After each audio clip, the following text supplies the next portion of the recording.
मु सुषमा पत्री city 1 projector secretary. आपणकर प्रश्नर उत्तर या जे कौन पाई सांबादिक सम्मिलनी ए सम्मिलनी आज हबार बहुत यथार्थ अच्छी।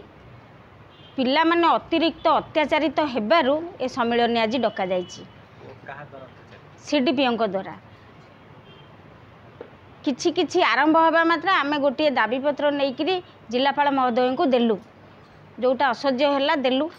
जिलापाल महोदय आमको प्रतिश्रुति देले जे आमर जेहेतु सब कलेक्टर चेयरपर्सन अच्छा सी तुम बुझे आमे कहीं गलु बोली। मुख्य कथा हूँ आमे कहीं जिलापाल को भेटिकी आमर दाबीपत्र देलु बोली आम उपरे बहुत अत्याचार आरंभ कले सीडीपीओ। विभिन्न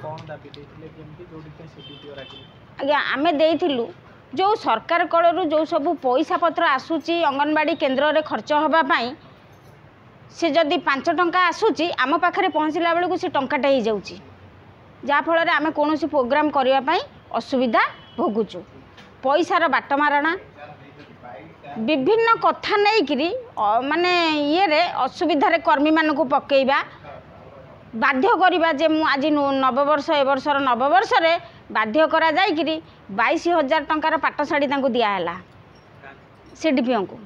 तापरे आमको कहले जे जिलापाल कहते आउ रेडक्रॉस पांठी को सहायिका देबे 50 टंका आउ कर्मी देबे 100 टंका।